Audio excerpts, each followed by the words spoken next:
Shalom bagi kita semuanya. Firman Tuhan untuk kita hari ini dari Markus pasal 12. Perumpamaan tentang penggarap-penggarap kebun anggur. Lalu Yesus mulai berbicara kepada mereka dalam perumpamaan. Adalah seorang membuka kebun anggur dan menanam pagar sekelilingnya. Ia menggali lubang tempat memeras anggur dan mendirikan menara jaga. Kemudian ia menyewakan kebun itu kepada penggarap-penggarap lalu berangkat ke negeri lain. Dan ketika sudah tiba musimnya, ia menyuruh seorang hamba kepada penggarap-penggarap itu untuk menerima sebagian dari hasil kebun itu dari mereka. Tetapi mereka menangkap hamba itu dan memukulnya, lalu menyuruhnya pergi dengan tangan hampa. Kemudian ia menyuruh pula seorang hamba yang lain kepada mereka. Orang ini mereka pukul sampai luka kepalanya dan sangat mereka permalukan. Lalu ia menyuruh seorang hamba lain lagi dan orang ini mereka bunuh. Dan banyak lagi yang lain, ada yang mereka pukul dan ada yang mereka bunuh. Sekarang tinggal hanya satu orang anaknya yang kekasih. Akhirnya ia menyuruh dia kepada mereka, katanya, "Anakku akan mereka segani." Tetapi penggarap-penggarap itu berkata seorang kepada yang lain, "Ini adalah ahli waris. Mari kita bunuh dia, maka warisan ini menjadi milik kita." Mereka menangkapnya dan membunuhnya, lalu melemparkannya keluar kebun anggur itu. Sekarang apa yang akan dilakukan oleh tuan kebun anggur itu? Ia akan datang dan membinasakan penggarap-penggarap itu, lalu mempercayakan kebun anggur itu kepada orang-orang lain. Tidak pernah kamu membaca nas ini? Batu yang dibuang oleh tukang-tukang bangunan telah menjadi batu penjuru. Hal itu terjadi dari pihak Tuhan, suatu perbuatan ajaib di mata kita. Lalu mereka berusaha untuk menangkap Yesus karena mereka tahu bahwa merekalah yang dimaksudnya dengan perumpamaan itu. Tetapi mereka takut kepada orang banyak, jadi mereka pergi dan membiarkan dia. Tentang membayar pajak kepada Kaisar. Kemudian disuruh beberapa orang Farisi dan Herodian kepada Yesus untuk menjerat dia dengan suatu pertanyaan.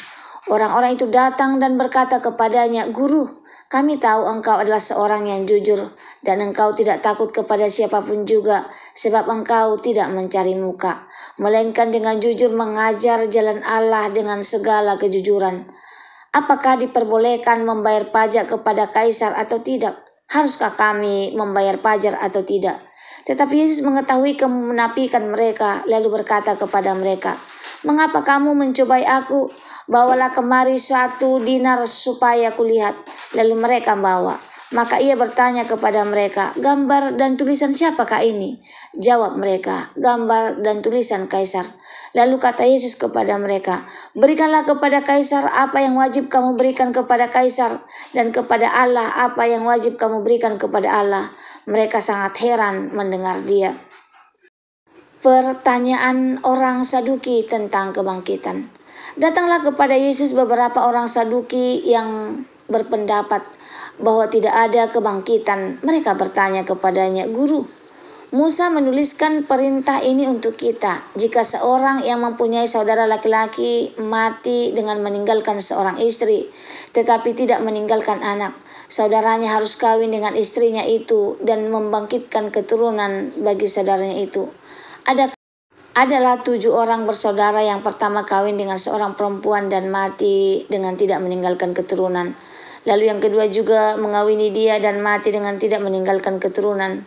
Demikian juga dengan yang ketiga. Dengan begitulah seterusnya, 7 tidak meninggalkan keturunan. Dan akhirnya sesudah mereka semua, perempuan itu pun mati. Pada hari kebangkitan, bila mana mereka bangkit, siapakah yang menjadi suami perempuan itu? Sebab 7-nya telah beristrikan dia." Jawab Yesus kepada mereka, "Kamu sesat, justru karena kamu tidak mengerti kitab suci maupun kuasa Allah. Sebab apabila orang bangkit dari antara orang mati, orang tidak kawin dan tidak dikawinkan, melainkan hidup seperti malaikat di surga. Dan juga tentang bangkitnya orang-orang mati, tidakkah kamu baca dalam kitab Musa, dalam cerita tentang semak duri, bagaimana bunyi firman Allah kepadanya, 'Akulah Allah Abraham, Allah Ishak dan Allah Yakub'? Ia bukanlah Allah orang mati, melainkan Allah orang hidup. Kamu benar-benar sesat. Hukum yang terutama. Lalu seorang ahli Taurat yang mendengar Yesus dan orang-orang Saduki bersoal jawab dan tahu bagaimana Yesus memberi jawab yang tepat kepada orang-orang itu, datang kepadanya dan bertanya, "Hukum manakah yang paling utama?" Jawab Yesus, "Hukum yang terutama ialah, dengarlah hai orang Israel, Tuhan Allah kita, Tuhan itu Esa. Kasihilah Tuhan Allahmu dengan segenap hatimu, dan dengan segenap jiwamu, dan dengan segenap akal budimu, dan dengan segenap kekuatanmu. Dan hukum yang kedua ialah, kasihilah sesamamu manusia seperti dirimu sendiri. Tidak ada hukum lain yang lebih utama daripada kedua hukum ini." Lalu kata ahli Taurat itu kepada Yesus, "Tepat sekali Guru, benar katamu itu, bahwa Dia Esa dan bahwa tidak ada yang lain kecuali Dia. Memang mengasihi Dia dengan segenap hati dan segenap pengertian, dan dengan segenap kekuatan, dan juga mengasihi sesama manusia seperti diri sendiri adalah jauh lebih utama daripada semua korban bakaran dan korban sembelihan." Yesus melihat bagaimana bijaksananya jawab orang itu, dan ia berkata kepadanya, "Engkau tidak jauh dari kerajaan Allah." Dan seorang pun tidak berani lagi menanyakan sesuatu kepada Yesus. Hubungan antara Yesus dan Daud. Pada suatu kali ketika Yesus mengajar di Bait Allah, ia berkata, "Bagaimana ahli Taurat dapat mengatakan bahwa Mesias adalah anak Daud?" Daud sendiri oleh pimpinan Roh Kudus berkata, "Tuhan telah berfirman kepada Tuanku, duduklah di sebelah kananku sampai musuh-musuhmu kutaruh di bawah kakimu." Daud sendiri menyebut Dia tuannya, bagaimana mungkin ia anaknya pula? Orang banyak yang besar jumlahnya mendengarkan Dia dengan penuh minat. Yesus menasihatkan supaya hati-hati terhadap ahli-ahli Taurat.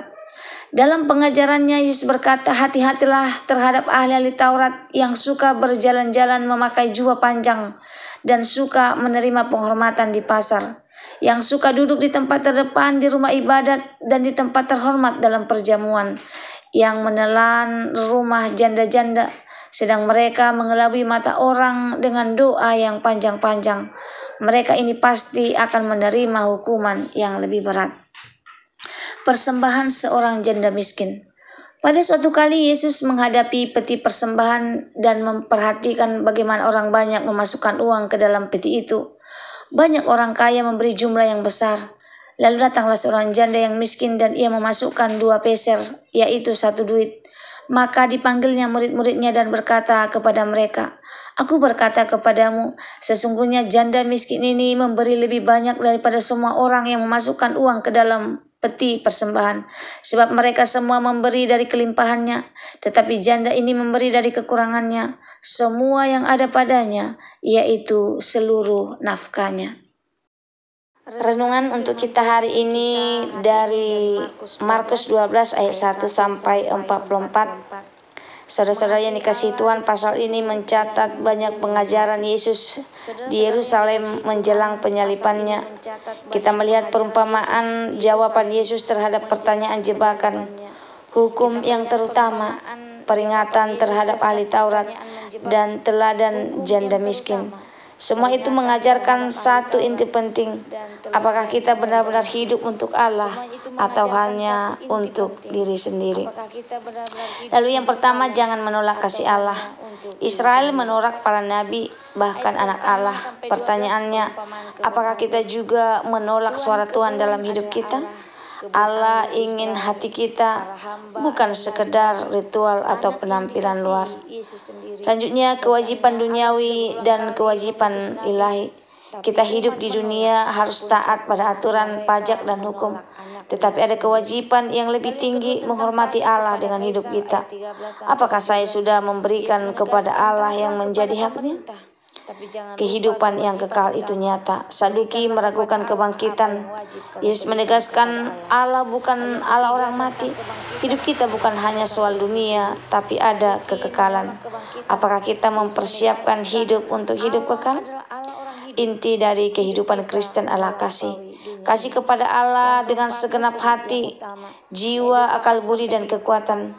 kasih kepada sesama tanpa syarat. Itulah yang menyenangkan hati Tuhan, lebih daripada semua korban atau persembahan besar. Hati-hati dengan kemunafikan. Ahli Taurat ingin dihormati, tapi hatinya kosong. Tuhan melihat hati, bukan penampilan. Mari kita jujur dalam ibadah, dalam pelayanan, bukan hanya untuk dilihat orang.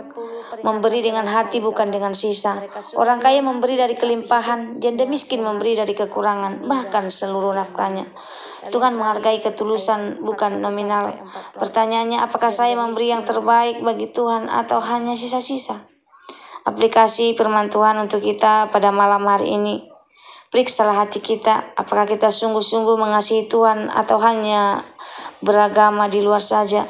Jadilah pemberi yang tulus. Persembahan bukan sekedar uang, tapi waktu, tenaga, dan hidup kita. Hiduplah dalam kekekalan, jangan hanya sibuk dengan dunia. Siapkan hati untuk hidup bersama Allah. Kasihilah sama dengan nyata, bantu mereka yang lemah, bukan memanfaatkan mereka. Belajarlah dari janda miskin, memberi dengan hati, bukan karena banyak atau sedikit, tapi karena cinta kepada Tuhan. Saudara yang dikasihi Tuhan, Markus 12 menegur kita dan menantang kita. Apakah kita seperti penggarap yang menolak sang anak, atau seperti janda miskin yang memberi dengan segenap hati? Apakah hidup kita untuk hormat manusia atau untuk menyenangkan Allah? Kiranya hidup kita berpusat pada kasih, mengasihi Tuhan dengan segenap hidup, dan mengasihi sesama dengan tulus. Itulah ibadah yang sejati, yang berkenan kepada Allah. Semoga firman Tuhan hari ini menjadi berkat bagi kita. Terima kasih. Tuhan Yesus memberkati. Shalom.